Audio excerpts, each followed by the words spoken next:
This is the world that you know. We do have breaking news tonight playing out in American history as we come on the air. The number of Deeply divided. I am very confused when it comes to the future.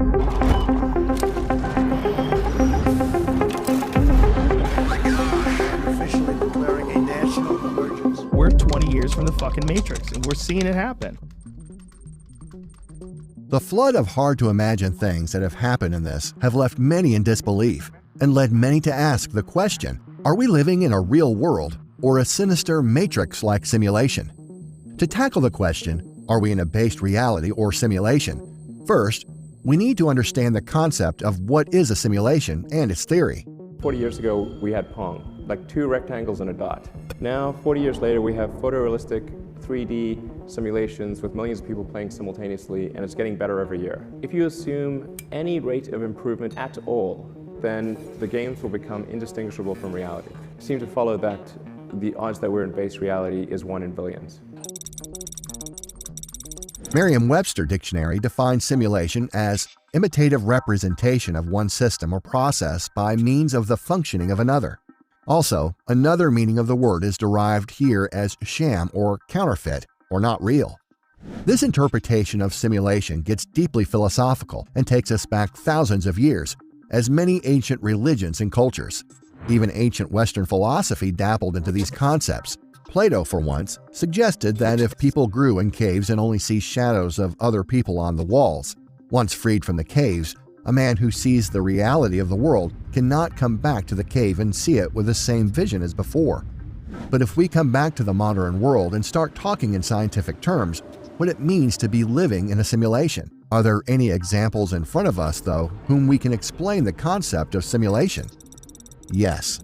We as humans have always tried to simulate our imagination through stories. First painted on cave walls, told around campfires, later explained in text, and then presented on screen. And then arrived the form of storytelling that makes the audience a part of its narrative, creating a new reality, i.e. video games. Within a few decades, we have gone from this to this. The multiplayer games of today are played by millions around the world, at one time with hyper-realistic imagery. And soon as the powers of the computer servers grow and the advancement of VR and AR, a participant in the game would not be able to tell the difference between the quote and unquote real world, or the created or simulated world of these games. The gaming world is very close to giving each of us a more real than reality, immersive and simulated world of our own.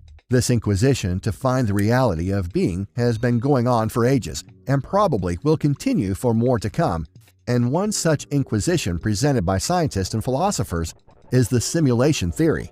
Imagine a day where you can simulate a world so perfectly with life forms, humans, so well that you can recreate every single neurosynaptic thought you could have, but now you're in the simulation on the computer. The simulation theory or hypothesis suggests that this universe we know could very well be an artificial simulation, such as a computer simulation. This theory has been popularized in its modern form by the philosopher Nick Bostrom, and many scientists are programming scientific tests to verify or prove this theory. If we indulge ourselves in this theory and imagine when the interactive video games achieve the hyper-realistic standard, creating worlds exact replicas of the world we know, it might get very hard for someone born, say 100 years from now, to differentiate between the immersive VR worlds of the games to the world we know as real. Here, the work of Dr. Nick Bostrom comes into play. In his long paper arguing in favor of the simulation hypothesis, Nick Bostrom presents 3 possible scenarios. 1. Only a fraction of the human race, closer to 0, reaches the post-human stage, a scenario likely caused by natural phenomenon. 2. The fraction of humans interested in creating their simulated self in a post-human civilization is close to 0. Or 3. The fraction of all people with our kind of experiences that are living in a simulation is very close to 1. And when you add in the factor that in future AI will likely change to AGI, self-teaching, and self-improving AI systems, it can create millions of simulations on one basic reality. If you look at the world as a whole, by the end of time, as it were, you just count it up. That would be more simulated ones than non-simulated ones. So, if in the future, Technological systems can create millions of realities, such as augmented or virtual realities based on one reality. It will be virtually impossible to base reality for all these simulations.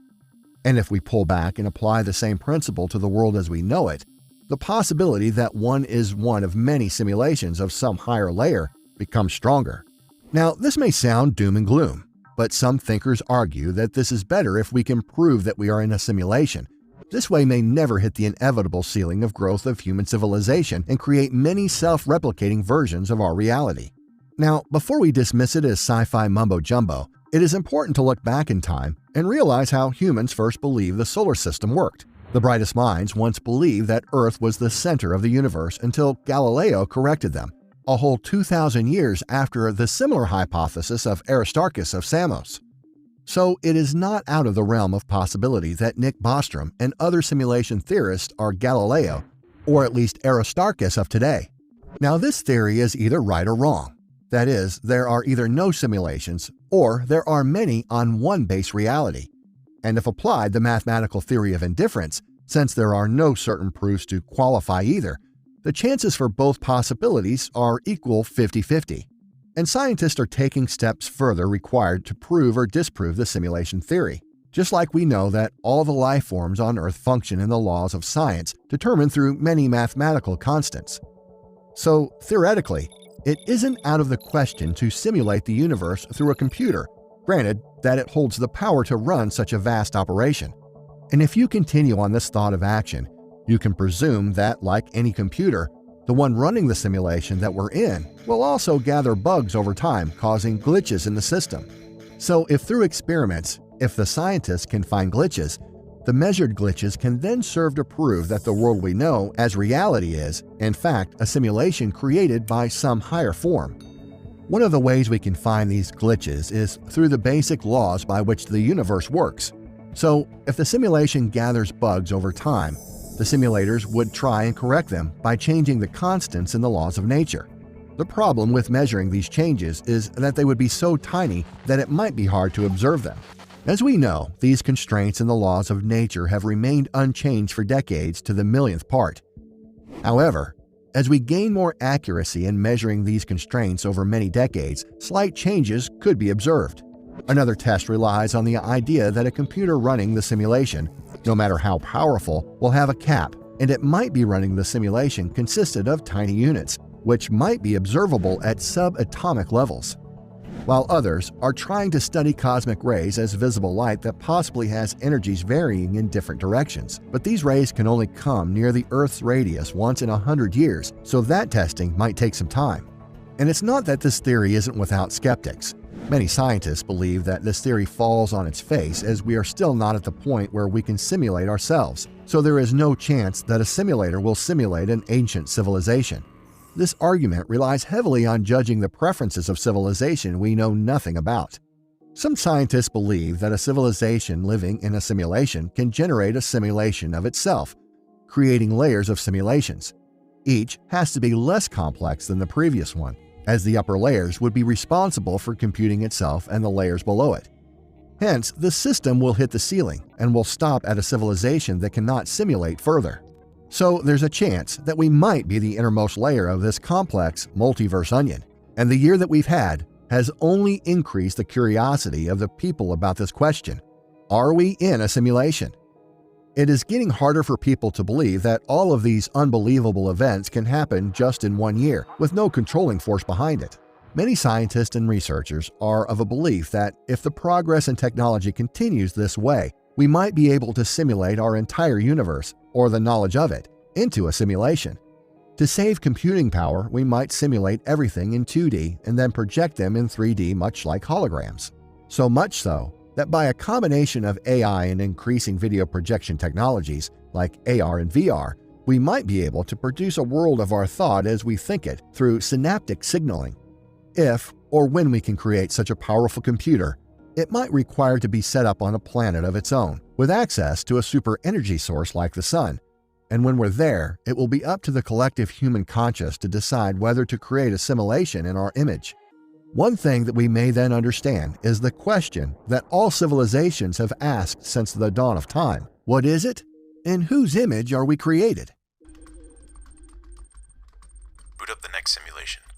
If you found the video informative, then hit the like button, comment your thoughts down and share to spread the word. Also, a sub to the channel would be motivating. Just wait, we also have over 200 videos to watch, just click left or right. Keep inspiring.